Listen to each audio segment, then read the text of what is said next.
People who've gone to an orgy party. What are some common misconceptions that people have about orgies?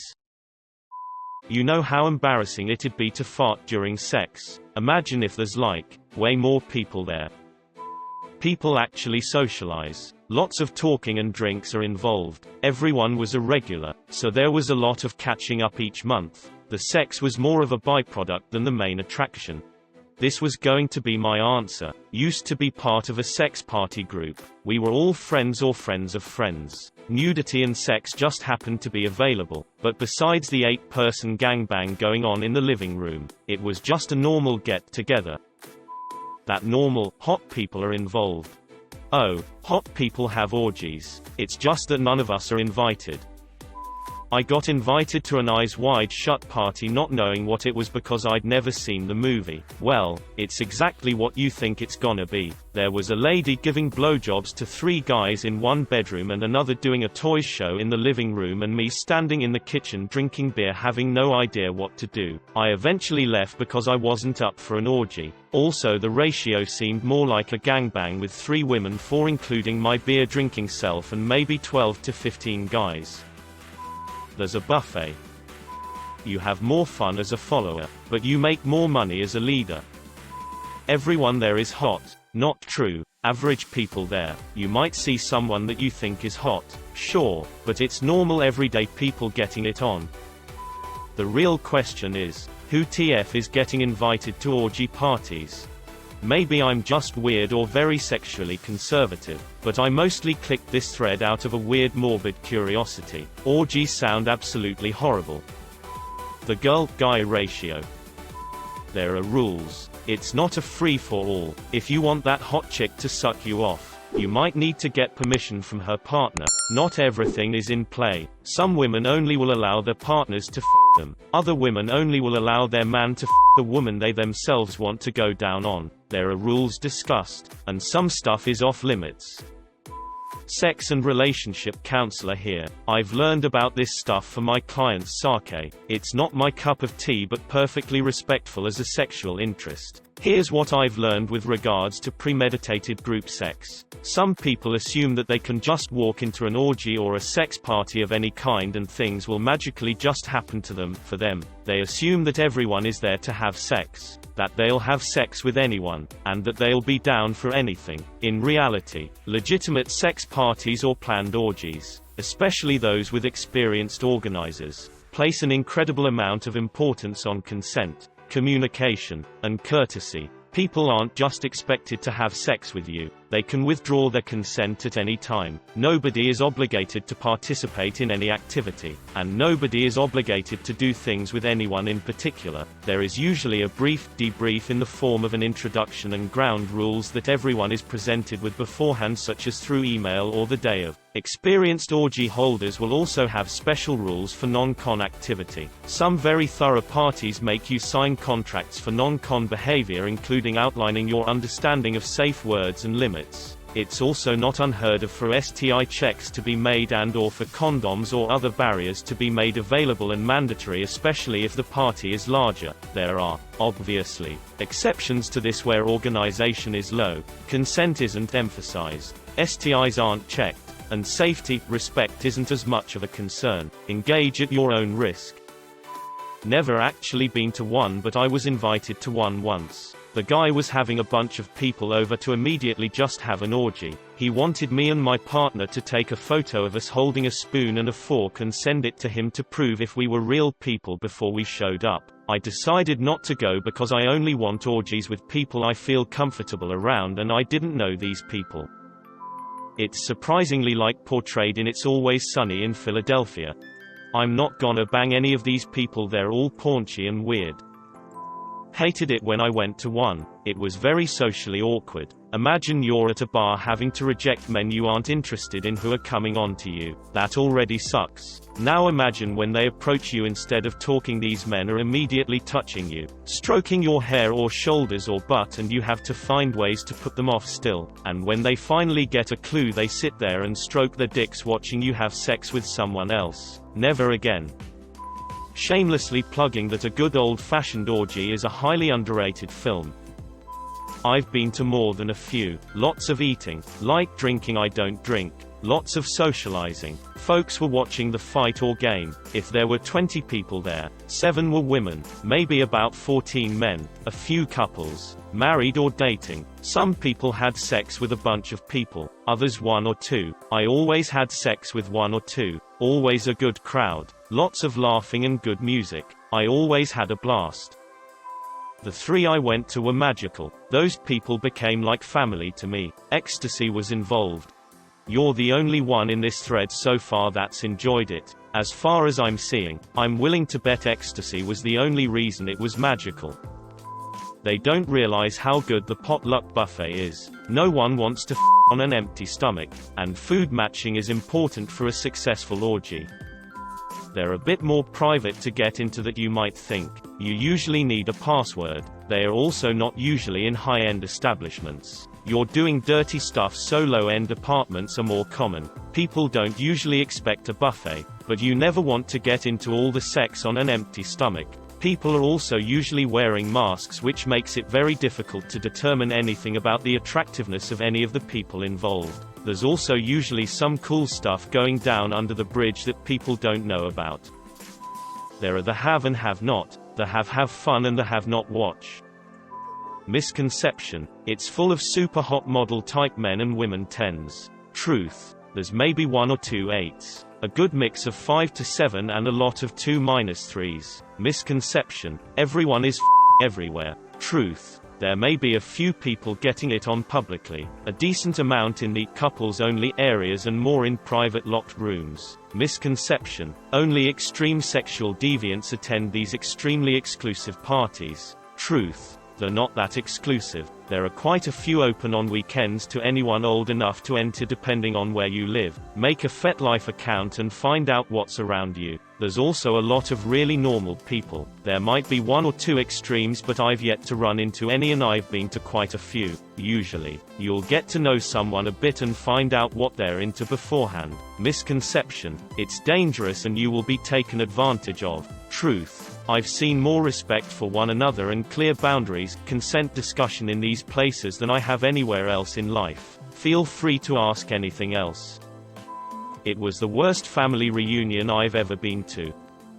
I've been to a handful. The first one was a sort of accidental occurrence. There was a house party, and once it got late enough that the squares were gone, 2 people started getting freaky, and instead of people getting awkward, more and more people started getting freaky with each other. It was a great time. This happened a few more times before the couple hosting it just thought, might as well just skip out on inviting the squares and make a more intentional space. They invited a smaller group and actually set up some rules, and it turned out to be more awkward. I think having a few hours of holding back was part of what made it work. I don't think many would have paid to see us going at it, but I think the majority were above average in looks. I had my first foursome at one of these parties and really enjoyed it. I met people I continued to have sex with for a while, and it was a great way to meet like-minded people. I think it gradually fizzled out because the ratio got too men-heavy. It starts to drive women away, which makes the ratio even worse and spirals out of control.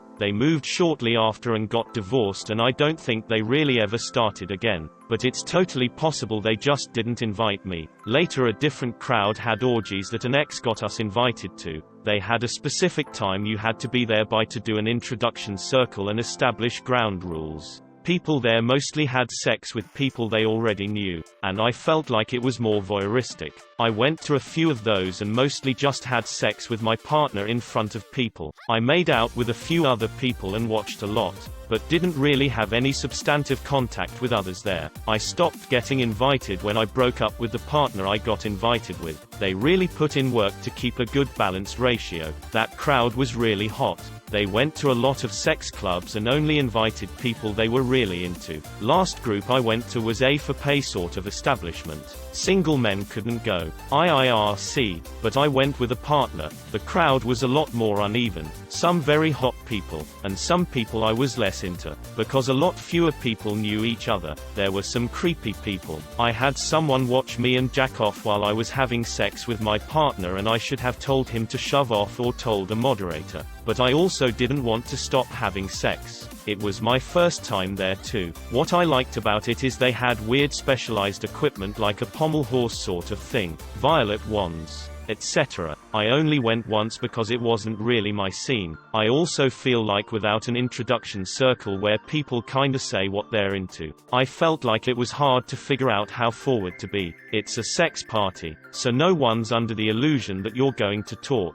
But being too crude is still awful for everyone. So as an inexperienced person in that space, I just stuck with the people I went with. There are a wide variety of other types of orgies I've heard about. They vary a lot in quality. I recommend starting by going with someone you know and either just show off, or wing person each other. Being lonely at an orgy sucks. It can also be stressful on a relationship. There are new weird boundaries and a lot can happen in a short period of time. Also, don't be afraid to start hosting some and see what happens. If you want to host one, I'd recommend a no alcohol policy. A ton of acquaintance rape has alcohol involved, and any person acting up can drive a ton of people away really fast. Establish ground rules and have multiple people that are willing to address it. I don't see a problem with other drugs, but your decisions regarding that should be intentional and clear. I think the best ones had the hosts vetting everyone. You can let people bring +1s, but ask for someone to vouch and tell them they don't get invited back if their guest is problematic.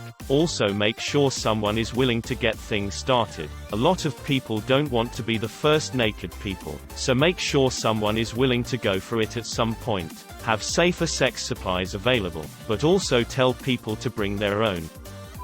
That you won't run into someone you know. This is applicable for swinger parties and less for parties with friends that turn into orgies. Obviously, my wife and I go to swinger parties. We live in a small town, 150,000 people. It's Southern California. That's a small number of people to us. My wife's mom is a social hub and personally knows like 300 people. A lot of my wife's mom's friends are in or periphery to the swinger lifestyle, so we see people we know from outside of the swinger lifestyle randomly at swinger parties. It's surprisingly not as big of a deal as it seems like it would be. We understand they won't rat us out. They understand we won't rat them out. Occasionally people even bring their siblings not to sleep with, but to carpool. I couldn't bring myself to do it, but it is kinda hot nailing 2 different sisters in one night.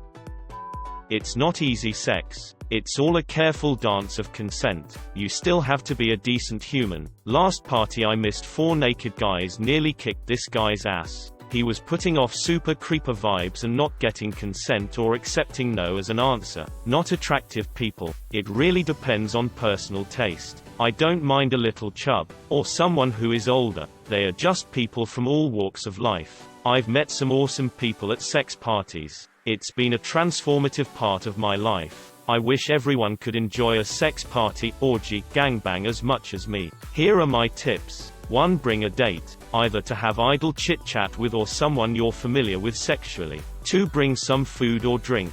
People tend to bring vegetable trays or wine, beer. I spent one party eating all the cheese out of a tomato cheese tub. 3. If it's at someone's house, be courteous and ask if there is anything you can help do. Get massage tables set up. Move some stuff. 4. Make sure there is an expectations introduction part. Hi, my pronouns are he, him. I'm mostly here to watch and maybe play a little. Please approach me if you want to do some BDSM or other play. 5. Know your limits of alcohol or drug consumption. Don't get so up that naked people have to care for you. 6. Have fun. Don't stress. Be safe. Everyone is there for a good time.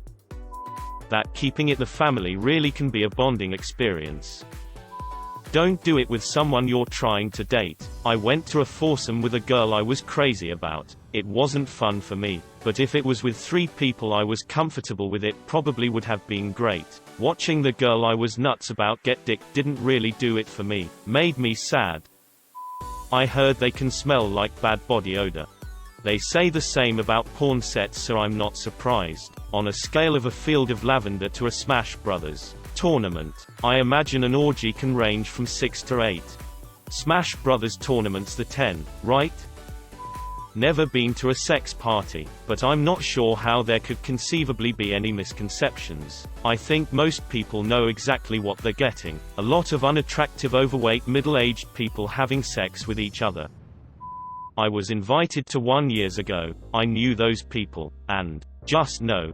So, way back in college, my girlfriend and I kind of organized a quasi-orgy. We basically invited two of our female friends to spend the night at our place, i.e., my dorm room, and my girlfriend made it clear that we'd probably be having sex, 3 girls, and me as the only dude. They show up, we hang out, have a few drinks while watching a movie, etc. Eventually, my girlfriend got our friends topless, which was pretty hot.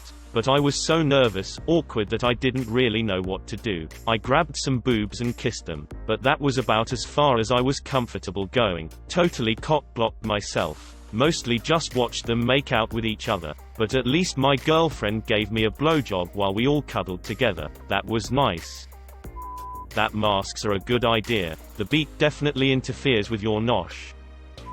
Ah yes. Something I can answer. So basically most nights start off normal. There's snacks and drinks, music, mingling, just a lot of normal party stuff. At some point people may break off into groups and grab a room or start a pile on the floor or in the pool. People watch. So many people just watch, which is fine as long as they are quiet and respectful. Tacky comments like "shove it up her ass" aren't generally appreciated. Ask before you join. Very few people have zero qualms about what's going on. Everyone has the right to say no. Maybe you look like her dad, or his sister. If you just jump in, they may kick you out of the pile and not ask you back.